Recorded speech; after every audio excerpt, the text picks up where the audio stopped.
Hey there gang, it's brisket time. Stick around and I'll show the steps to achieving a simple overnight smoked brisket. I'm using my Masterbuilt Gravity Series 800 in this vid, but the techniques will apply to other barbecues as well. FYI, there is a link to the full written recipe in the description. It might seem like a lot of work, but if you plan ahead, it's a piece of cake. And if you do like what you see, kindly do the usual YouTube things re thumbs and subs. If you're lucky, maybe I'll see about sending a couple of slices to a random subscriber. What a prize, especially if you're watching this a year later. Crack a beer, let's start that trimming.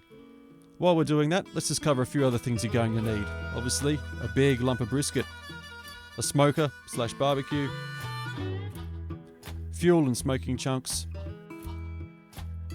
assorted knives for your trimming, a large tray and rack, small saucepan for the tallow, a couple of meat probes. In this video I use a Inkbird IHT 1P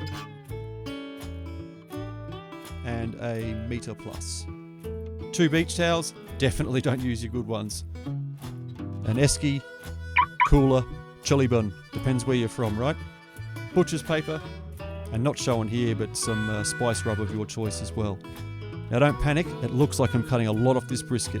Obviously trying to get some good shape into it for consistent cooking, but also remove any of the unwanted sinew and fat layers. But all the good bits are going back through the food processor to make the best mince you've ever had. And the clean white fat we'll keep in the little saucepan so we can render that down to make beef tallow.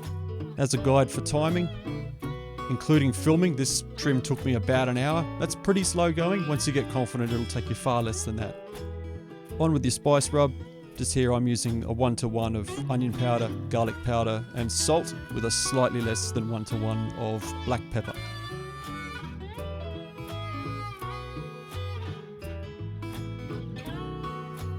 Once it's all nicely coated with your rub, pop it on a rack and into the fridge. So at 9:30 PM, it's time to light up that smoker. So before I fill that hopper to the top with charcoal, I like to add a few smoking chunks.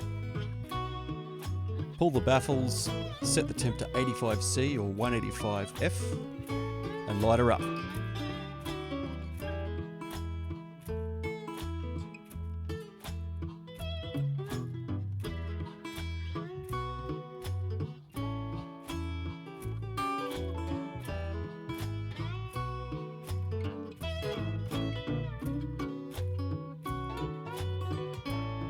And then come 10 PM, it's time to put on that lovely big piece of brisket and your tallow in the small saucepan.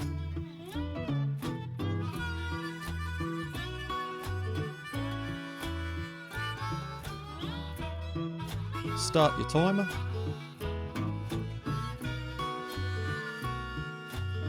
Throw in another few wood chunks just before you go to bed. There we are, 10:05 PM. Nighty night. And good morning.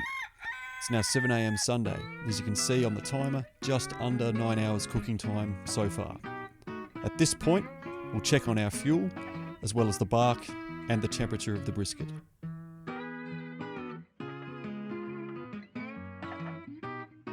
So as the temps are looking really good here, it's time to crank it up.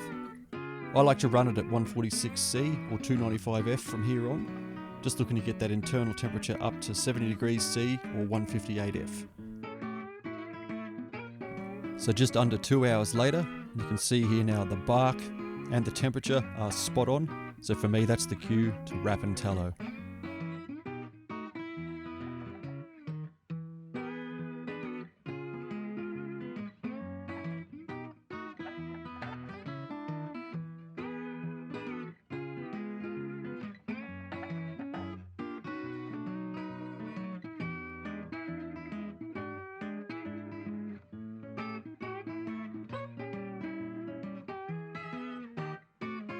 Wrap it up nice and tight. I like to also then use the Meter Plus probe to actually hold the paper in place. Pop that wrapped brisket back on the barbie and monitor until you get into the 90 to 95C or 194 to 203F range.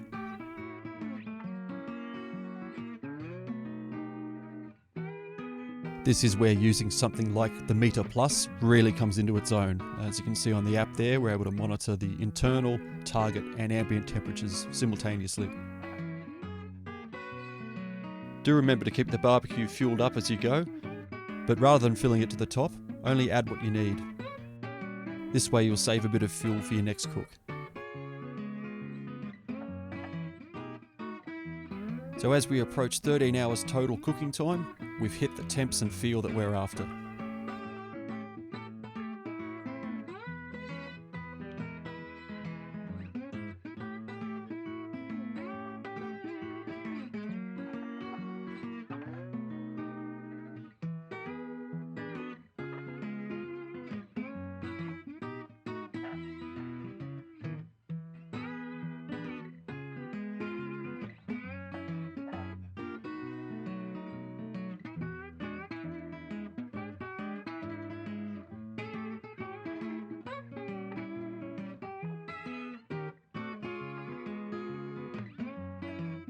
And even better, the meter agrees. So as we've hit that set point nice and early in the day, I'm now going to hold this in the oven for 2 hours at just below 90°, using the meter to ensure it doesn't keep cooking.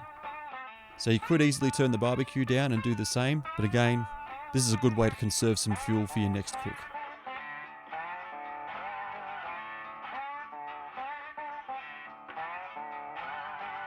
So after that 2-hour hold in the oven, it's now feeling and probing absolutely fantastic.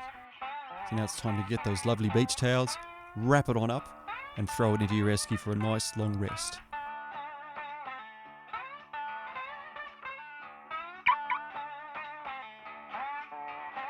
So we'll see this guy in 4 hours' time.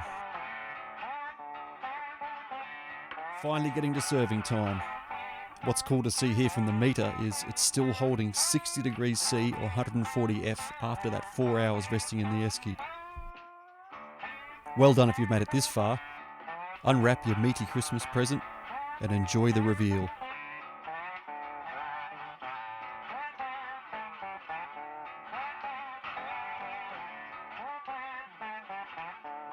Remember to always cut across the grain at this point. That's something that I was able to set up during the trim by putting a nice cut across the brisket so that I wouldn't lose my way. So I'm very happy with the feel of this as it's starting to carve, and also seeing some beautiful colour showing that we've got good smoke penetration into the brisket.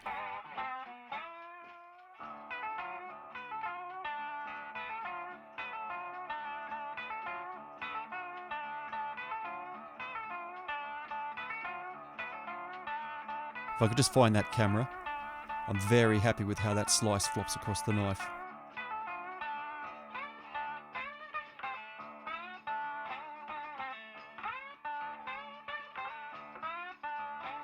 And the obligatory pull test. Very good. So again, if you'd like to try this yourself, guys, the full written steps are in the description. Not gonna lie, it is delicious too. Do drop us a comment if you've got any questions. And thanks for watching. Good on you. Happy brisketing.